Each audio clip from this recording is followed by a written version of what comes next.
कभी कभी कुछ ऐसे मामले सामने आते हैं जिनको देखकर, जिनको सुनने के बाद विश्वास नहीं होता है। दरअसल उत्तराखंड के देहरादून का थाना होता है बसंत विहार। वहाँ के रहने वाली एक महिला अपने ही 16 साल के बेटे को लेकर थाने पहुँचती है और जाकर कहती है कि साहब, मेरे बेटे का पिछले कई महीनों से शारीरिक शोषण हो रहा है। जैसे ही पुलिस ने यह बात सुनी, पुलिस पहले तो हंसने लगती है, मुस्कुराने लगती है। लेकिन जब उस महिला ने सीरियस होकर अपनी बात कही तो पुलिस वाले उसकी बात को सुनते हैं। ना केवल सुनते हैं बल्कि एफआईआर भी दर्ज कर लेते हैं। और एफआईआर जब दर्ज की जाती है तो घर में ही रहने वाली उस महिला की जो ननद होती है, उसके खिलाफ ही एफआईआर दर्ज कर ली जाती है। अब मामला कोर्ट पहुंच जाता है और कोर्ट में इस मामले की जांच के आदेश दे दिया जाता है। दरअसल जिस महिला के खिलाफ शिकायत की गई थी, वह महिला पेट से होती है, यानी कि प्रेग्नेंट होती है। अब उसके पेट में पड़ रहे बच्चे का डीएनए सैंपल लिया जाता है और डीएनए सैंपल लेने के बाद उस 16 साल के लड़के के सैंपल से मैच कराया जाता है, तो मैच हो जाता है। यानी कि उस महिला के पेट में एक बच्ची पड़ रही थी और वह पैदा भी हो जाती है। हालांकि वह पहले से ही शादीशुदा होती है, 2 बच्चे की माँ होती है और 2 बच्चों की माँ होने के बावजूद भी अपने ही भतीजे के साथ वो शारीरिक संबंध बना रही थी। और वो जब बच्चा मना करता था, विरोध करता था, तो उसे डांटती थी और फटकार देती थी। मामला जब अदालत में पहुंचता है तो अप्रैल 2024 को उसी महिला को 20 साल की सश्रम कारावास की सजा सुनाई जाती है। संभवतः भारत के इतिहास में शायद पहली बार ऐसा घटना है जब किसी लड़के का शोषण या उसका शारीरिक संबंध बनाने के आरोप में किसी महिला को इस तरह की सजा सुनाई गई हो। एक माँ का सही वक्त पर सही फैसला लिया गया। यदि माँ सही वक्त पर सही फैसला ना लेती तो शायद इससे बड़ी कोई वारदात हो सकती थी। मगर आज की जो कहानी मैं आपको सुनाने जा रहा हूँ, इस कहानी में कुछ ऐसा ही होता है। अनैतिक रिश्तों के चलते एक कत्ल कर दिया जाता है, वो भी एक भयानक कत्ल होता है। और आगे क्या होता है जानने के लिए वीडियो के अंत तक बने रहिए। तो सबसे पहले नमस्कार, आप देख रहे हैं न्यू जीरा क्राइम और मैं आपके साथ विपिन। आज की जो सच्ची घटना मैं आपको सुनाने जा रहा हूँ, एक सच्ची घटना है उत्तर प्रदेश का। जिला है गाजियाबाद। गाजियाबाद जिले के हिंडन नदी के किनारे एक नग्न अवस्था में एक व्यक्ति की लाश पड़ी हुई मिलती है, जिसकी उम्र लगभग 22 वर्ष के आसपास होती है। जैसे ही राहगीरों की नज़र उस लाश पर पड़ती है तो देखने वालों की वहां पर भीड़ इकट्ठा हो जाता है। लोगों का देखने के लिए तांता सा लग जाता है। करीब करीब 100 से अधिक लोग मौके बर्दार पर पहुंच जाते हैं। इसके बाद वहां पुलिस को सूचना दी जाती है। पुलिस मौके पर पहुंच जाती है और आकर अपना जांच पड़ताल शुरू कर देती है। बता दें कि लाश के ऊपर यानी कि उसके शरीर पर कोई कपड़ा नहीं होता है और न ही उसकी पहचान करने का कोई माध्यम मिल रहा होता है।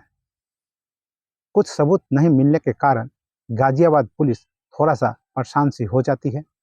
फिर उसके बाद पुलिस वालों ने पूरे एनसीआर में एक सूचना जारी करवा देता है। इस तरह से यहाँ पर एक 22 वर्षीय युवक की लाश मिली है। यदि किसी के परिवार का कोई सदस्य गायब है, लापता है, तो वह आकर यहाँ संपर्क कर सकता है। साथ ही पुलिस को भी सूचना दी जाती है। जिस किसी थाने में इस तरह की गुमशुदगी अगर दर्ज हुई है तो भी आकर यहाँ संपर्क कर सकता है।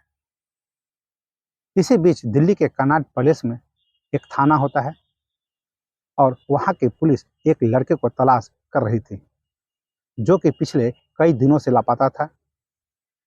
अब तक उस लड़के को ढूंढने के लिए पुलिस ने लगभग 4 टीमें बनाई थी, लेकिन पुलिस वाले को अभी तक कोई सफलता नहीं मिल रहा था।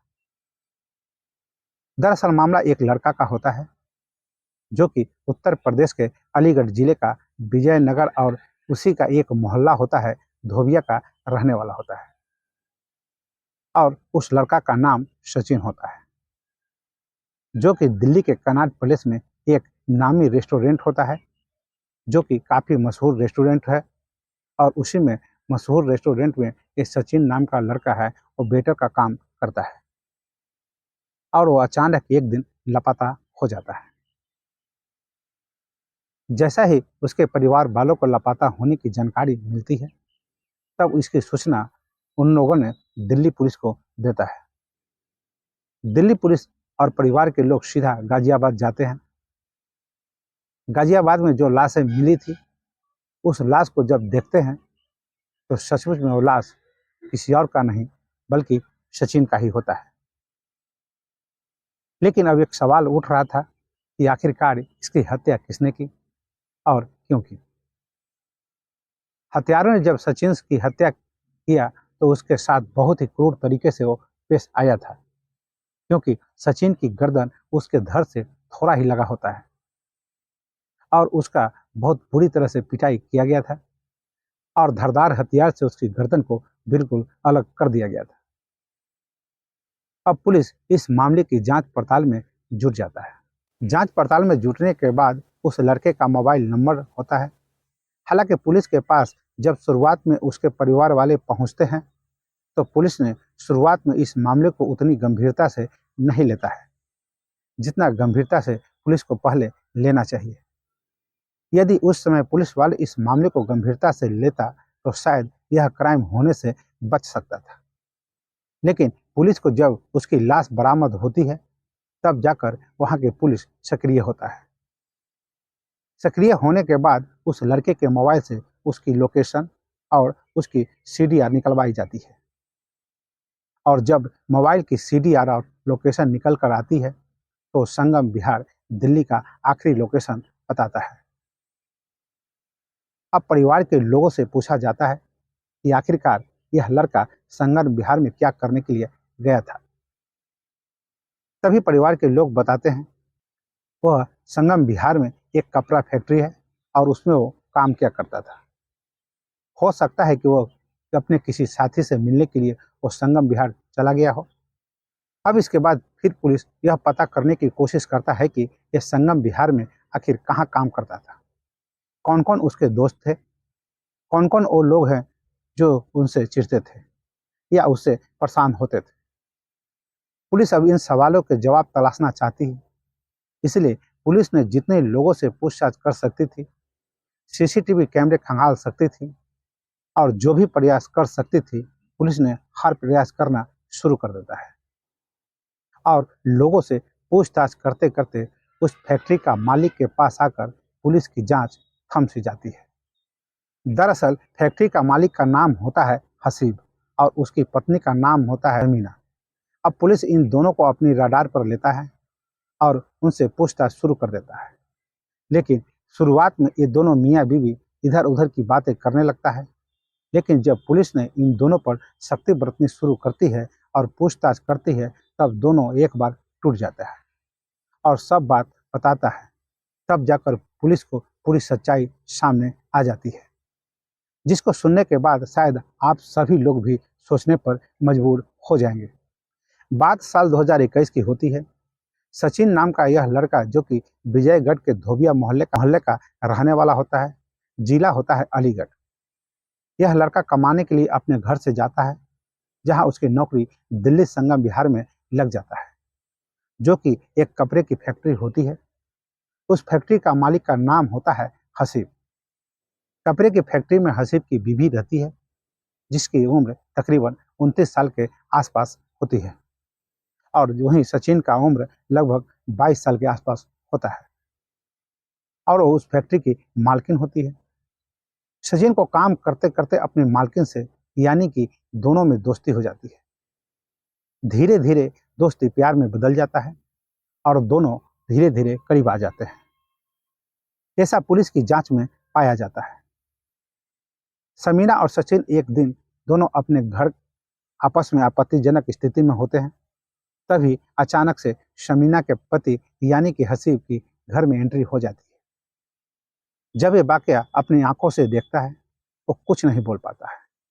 बल्कि ये दृश्य को उसने अपने मोबाइल में कैद कर लेता है और कैद करने के बाद वह चुपचाप घर से बाहर निकल जाता है और उसके बाद वो सचिन को अपने घर फैक्ट्री से यानी कि नौकरी से निकाल देता है। नौकरी से निकालने के बाद हसीब सचिन से कहता है कि अब तुम यहाँ कभी दिखाई मत देना।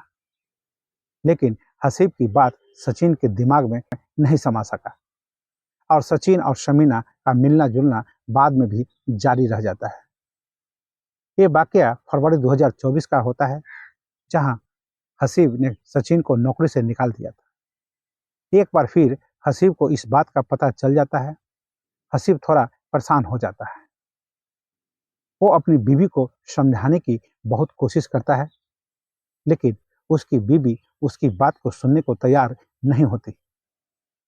इसके बाद हसीब अपने शाहरुख के बेटा को सारा बात बता देता है। बता दें कि उसका शाहरुख का लड़का का नाम होता है हसन और उसकी उम्र लगभग 21 वर्ष के आसपास होती है। हसन से पूछता है कि इस मामले में क्या करना चाहिए।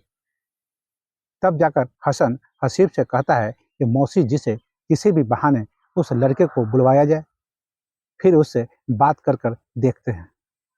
और फिर ठीक वैसा ही होता है। तारीख होती है 31 मार्च 2024। सचिन को किसी न किसी बहाने से बुलवाया जाता है। बुलवाने के बाद उससे कहा जाता है कि चिड़ियाघर के पास पहुंच जाना। चिड़ियाघर के पास पहले से इंतजार कर रहे थे। गाड़ी हसन चला रहा होता है। पीछे शमीना और उसका हस्बैंड बैठा हुआ होता है। जब सचिन वहां पहुंचता है तब सभी लोग सचिन को गाड़ी में बैठने को लिए कहते हैं। उसे कहता है कि बुलंदशहर में कुछ काम है और बुलंदशहर घूमने के लिए चलना है, इसीलिए तुम गाड़ी में बैठ जाओ। जैसे ही सचिन वो लड़का गाड़ी में बैठता है, गाड़ी को बुलंदशहर के बजाय गाजियाबाद के हिडन की तरफ मोड़ दिया जाता है और मौके की तलाश में रहता है कि कब अंधेरा हो। जब आसपास कोई दिखाई नहीं देने लगता है, उस वक्त उस लड़के को यानी कि सचिन को हसन और हसीब दोनों पकड़ लेता है और उसी की प्रेमिका के हाथ में एक धारदार हथियार दे देता है, जिसकी वजह से वह उसकी गर्दन को बिल्कुल धड़ से अलग कर देती है और उसके कपड़े को निकालकर बिल्कुल उसको नंगा करने के बाद उसको फेंक देता है और उसके कपड़े को हिडन नदी में फेंक देता है। पुलिस ने इस मामले की जांच पड़ताल की तो पता चलता है कि पत्नी से अवैध संबंधों के शक में इन लोगों ने इस सचिन की हत्या कर दी थी। जब सचिन के परिवार वालों को इस हत्याकांड के बारे में पता चलता है तो उनका रो रो कर बुरा हाल हो जाता है।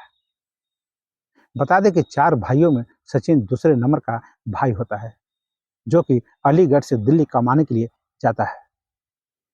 लेकिन घर वालों ने भी ज़्यादा गौर नहीं किया। साथ ही अगर हसीब को ऐसा लग रहा था कि उसकी पत्नी से उसके अनैतिक रिश्ते हैं, यहाँ तक की बात तो हो चुकी थी कि ऐसा बताया जाता है कि पुलिस की जांच में आता है कि हसीब ने कहा था कि मैं इसे तलाक दे दूंगा और तुम इसे अपने साथ रख लेना। कुछ इसी तरह के बहाना करने के बाद उसे धोखे से वहां बुलाया गया था और उसकी हत्या कर दी गई थी। पुलिस ने सभी को गिरफ्तार किया और गिरफ्तार करने के बाद जेल भेज दिया।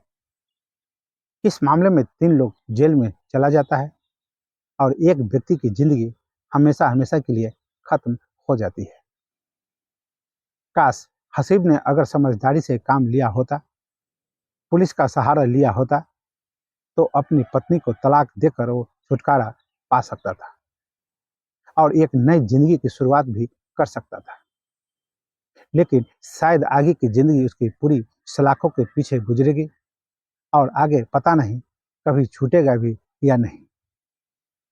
दोस्तों, इस पूरे घटनाक्रम को सुनाने का उद्देश्य किसी को परेशान करना नहीं है, किसी का दिल दुखाना नहीं है, बल्कि आपको जागरूक करना है। तो फिर आज की कहानी कैसी लगी, इस कमेंट बॉक्स में उत्तर जरूर दें। अगर आपने अभी तक मेरा चैनल सब्सक्राइब और फॉलो नहीं किया है तो तुरंत कर लें और बेल आइकन को दबाना ना भूलें। ताकि आपको नोटिफिकेशन तुरंत मिल सके। और इसी के साथ अब मुझे आज्ञा दीजिए, कल फिर मिलेंगे एक नई कहानी के साथ। नमस्कार, शुभ रात्रि।